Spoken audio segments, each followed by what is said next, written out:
with Mitch Marner, when exactly are we going to know when there could be like a flashpoint or a turning point, or when exactly can we know something about that situation? Because it seems at this point now, all we're left to do is speculate.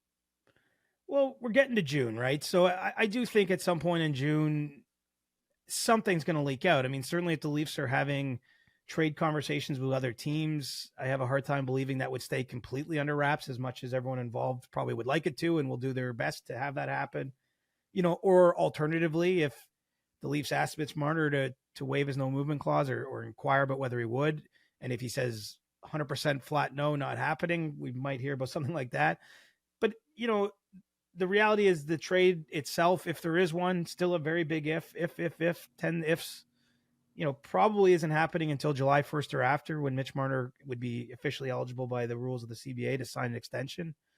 Because, I think that if this kind of trade happens, it would be similar to the Matthew Tkachuk deal, which happened, in mid or even late July, where he went from Calgary to Florida because he signed an 8-year deal as part of it. And that helped inform that the package the Flames got back. And so, I think that I'm not saying it would have to happen that late in July, but it's probably not coming, until basically a little more than a month from now. And so, in the meantime, of course, we're going to get a little bit more tangible information than we have today. I have no reason at this point to believe the Leafs have formally asked him to waive a no move clause.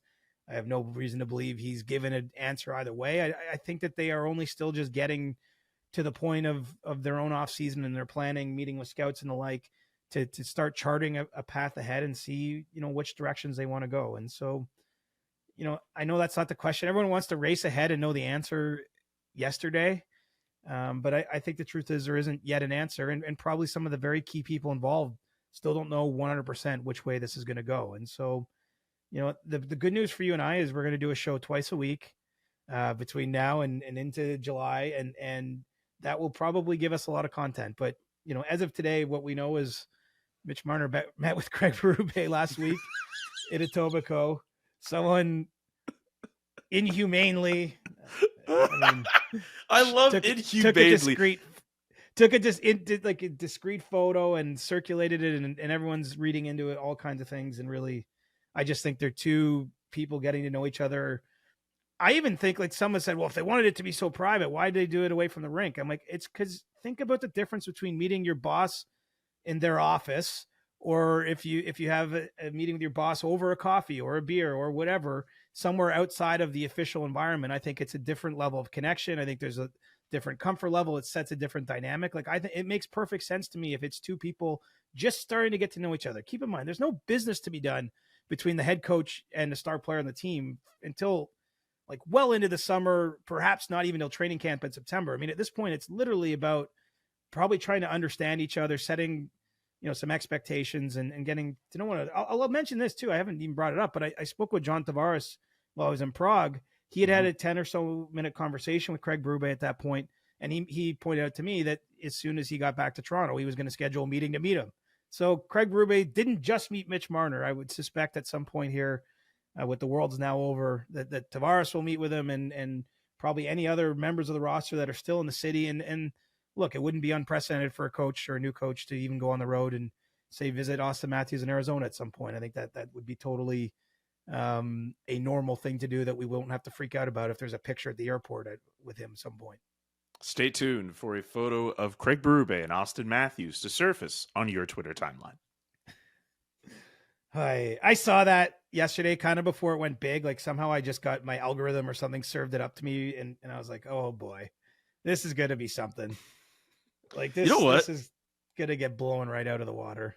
I agree with you with the idea that taking a photo of those two, knowing very well it's those two and knowing very well what's going on, I don't agree with it. It's not something I would do. If I was a fan, I'd try to wait. I would do like a mental picture in my head. I mean, obviously, if I'm a media member in that market, I don't know if I take a photo either. Like, if you were in wherever they were, I don't think there's no chance you do that either, right? Like, I'm not doing that. That's just, you see that there, you file it in your head, you remember it for a story you want to write or just for yourself. I wouldn't take the photo. But keep in mind, like, our job's a little different. I could go back to one or both of them after the fact and say, like, hey, I saw you here. care to like share what the conversation, you know, like I'm not saying I wouldn't use in some way to report that they had met together, but I wouldn't be taking a sneaky photo and under like a, you know, not your real name, putting it out on social media kind of thing. Like I honestly, like, I'm assuming the person who did it's probably a Leafs fan. Maybe that's the wrong assumption to make.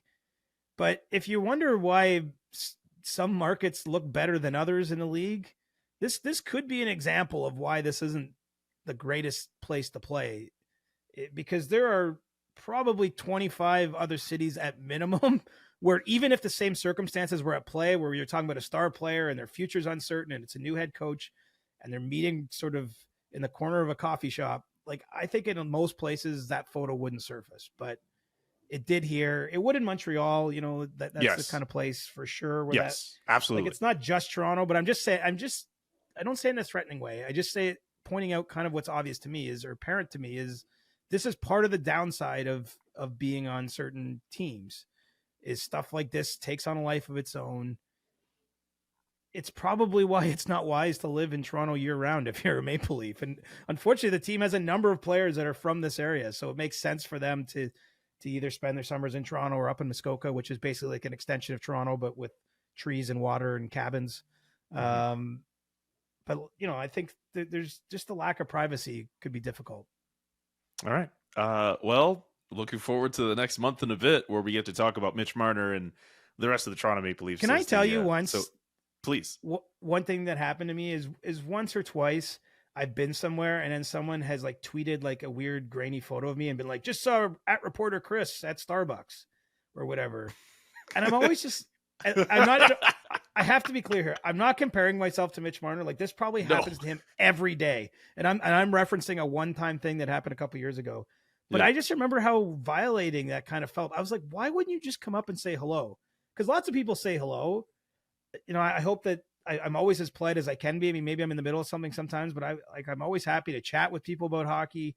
Everyone always wants a little tidbit. I don't mind giving out a little tidbit here and there, a photo, you know, whatever. Like, I find it, I don't like when someone is sneaky about it. That's really my main issue. I think it would be totally normal to see a player on the Leafs or the coach or the GM out in the city and say hi to them and be like, hey, even to say to Brad Treliving, like, hey, bringing back Marner. Like, I don't think that would be a bad thing for a civilian to say. I'm sure he'd make a joke back.